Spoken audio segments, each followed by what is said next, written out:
Welcome back, nerds, to the Big Go Belt channel. It's your girl Gravity here, and I just want you to know that I leaped out of the bed this morning at the opportunity to talk to Mr. Andrew Cumming, whose feature debut, Out of Darkness, is dropping in theaters in just a few days. Mr. Andrew Cumming, thank you for meeting with me today. Thank you for having me. I'm glad I gave you some pep in your step this morning. That is for damn sure. All right, so I know you don't have all day, but let me pick your brain a little bit if you don't mind, sir. Let's jump Sure. into my questions.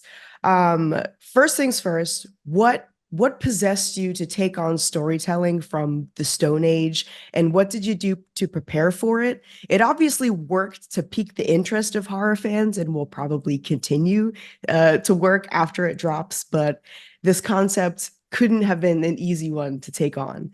Yeah, I think every filmmaker on their first film needs a healthy dose of naivety. Like you can't, if you know going in how hard it's going to be, you wouldn't do it. But I just felt that that period. I saw a documentary when I was leaving film school, and I just thought, wow, what an interesting time period to look at that hasn't been looked at for in a. It's been looked at in quite a cheesy way or a quite a family friendly way, like the Croods or something like Yeah. that. So I thought, okay, maybe there's something you can do here that's much more lean and muscular and can say a lot about, humanity, not just then, but now and every point in between. Yeah, and then I met the film's producer, Oliver Castman. We had a meeting, and he said he was also thinking about something in that time period, like with a horror twist. He pitched me his idea. I said, okay, that sounds great. So yeah, we just started working on it from there. Then we brought in Ruth Greenberg, the writer. She also saw it as a real opportunity to talk about things she wanted to talk about. So the three of us just went on this journey together, just really full of innocence and naivety. I love it. Let me piggyback off something you said really quickly, but I picked this up as soon as I did give it a second watch because it was definitely worth it. But upon my first watch, I was so impressed how you could make such, or the bulk of you could produce such a relatable film that takes place in a time where I couldn't even imagine life would be like. And so I think that you can watch this film in like two ways, right? You can watch it for what it is, which is something that we could never experience, or you could also thinking about it in a way that, dang, this is actually really relatable, and maybe it's humanity in the big picture. And that's one of the main things that made this film so special to me. And is it translates very, very easily, but continuing on, can you tell me a little bit about the challenges of working on location? The physical scenes in this film look gorgeous, but after learning that this project relies really heavily, I think maybe totally on natural light, I suspect that highlighting all of your characters in seemingly the middle of nowhere could come with some weight. Yeah, it was hard. The weather mostly because we shot in November in Scotland, and November in Scotland can be fairly brutal.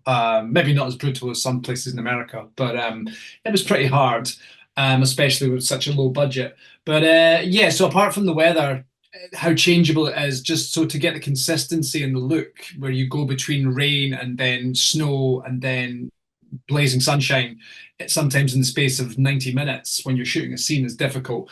But then apart from that, just getting to some of these places, I mean, it's not like there aren't roads. I mean, if you pan the camera to the left, you'll see roads and buildings and telephone wires and all sorts of stuff that we had to rub out later. But it's you're quite nervous while you're watching the monitor and you're watching the actors run over very uneven ground, rocky ground, up hills, down hills. If one of them took a tumble and broke something, we'd have been screwed, like so screwed. So it's always about trying to find that balance between every take, going for it, maximizing, giving it your 100% effort, but still looking after your cast, looking after your crew. So that was a challenge. And then creatively, in terms of the lighting, yeah, it was mostly natural light, apart from the Aurora Borealis scene and the cave interiors. That's when we could kind of, invent a little bit more and bring some more stuff in.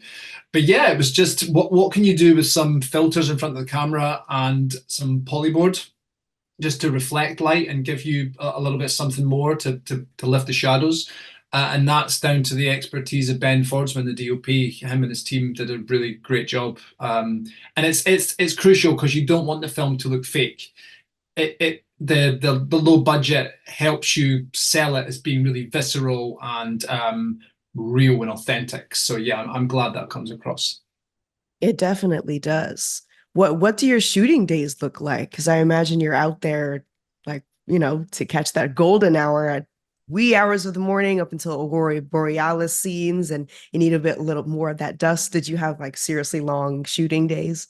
Yeah, well, it's slightly different here than I think it is in America because I think over there you can just call overtime, and as long as you can pay everybody, you can keep going. And then you obviously have a certain period of time you have to turn around. It's a bit more structured here in that you'll do an 11-hour day, sometimes a 10-hour day with a shorter lunch period. And yeah, I mean, it just depends. If you're shooting night scenes, obviously, you'll start much later. But in the Scottish winter times, night time is like 4:30 in the afternoon. So Oh, yeah, so you can do a good chunk. If you say you start at noon, you can get a good chunk of time to film a daytime scene and then have your dinner or your lunch before it gets too dark, and then you just plow on into the darkness. But yeah, it's 10, 11-hour days. You're exhausted, you get home, you replenish and restock, and you sleep, and you do it all again the next day, and it's just adrenaline that gets you to the end. But I think I can't speak for the actors, but I think that helps. I think just that level of intensity for a project like this where survival is everything, I think that yeah. helps. Yeah, absolutely. My next question, well, this is the most important one to me as the viewer, somebody opposite the screen. But in today's world of filmmaking, immersion is like everything. And I may be in eldritch horror disguised as an internet journalist, but I was not alive 45,000 years ago. However, if I were to watch this film fully in English, I would still be fully convinced that I'm viewing the beginning of culture itself through Neanderthals. But the language that your characters are using in this film is a fictional language. It's the first thing that I had to Google after my first watch. It's called Tola. What were the inspirations behind this language, and how did your cast adapt to it?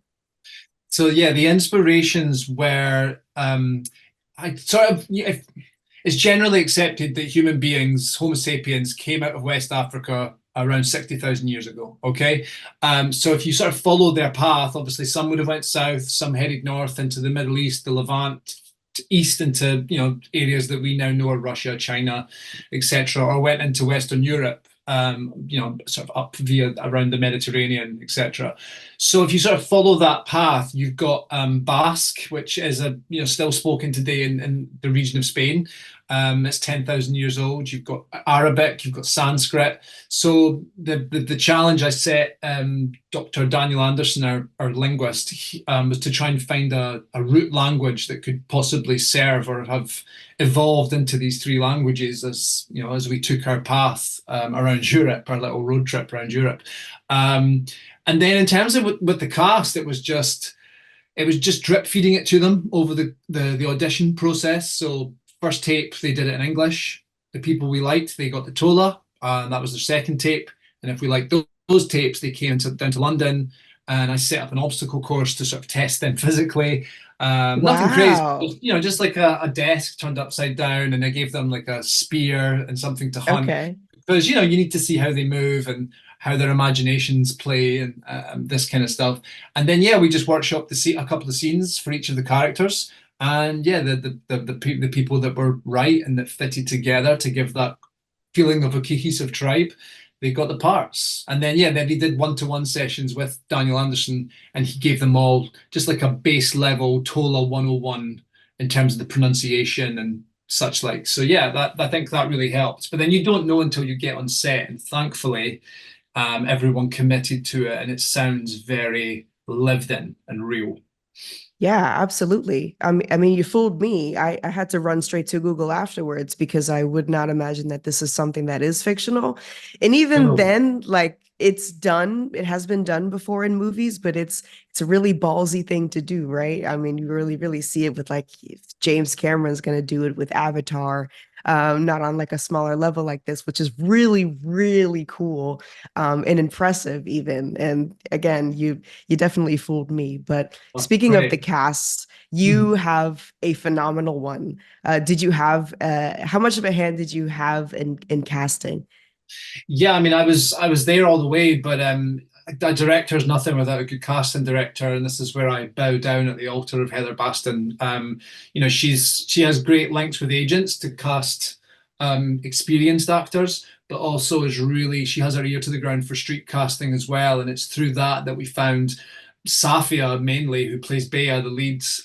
She'd done a couple of short films, and that was it. But Heather had seen her for other things and put her headshot in front of me and her tape, and she was the really the only Bea that made me lean into the screen because she was just you could see there was a thought process there, which is so crucial for a film with hardly any dialogue, that she had to be able to.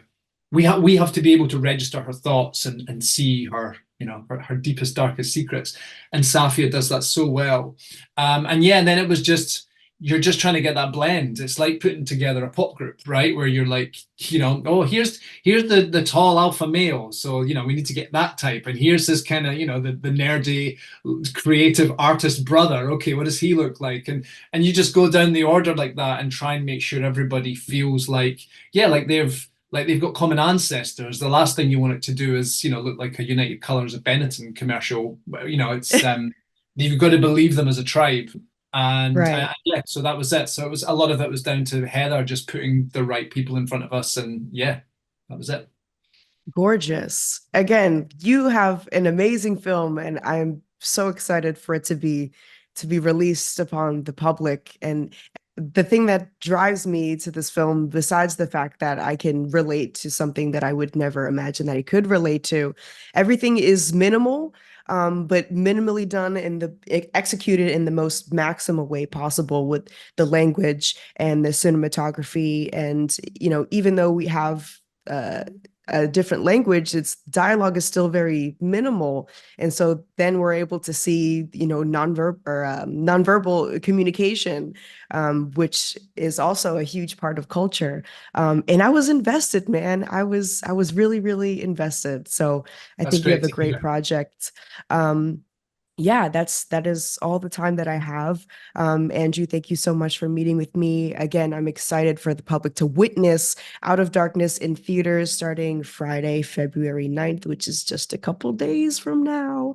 I would personally recommend y'all, everyone watching, see this movie in the theater. I wish that I have. I'm probably gonna have to pop over to see it on a big screen, get that good sound design in my ears. For everyone watching, if you'd like to know more of my thoughts on this Paleolithic horror film, you can check out my spoiler-free review on the channel. And as always, horror fam, I have been Zero Gravity. Thank you so much for watching.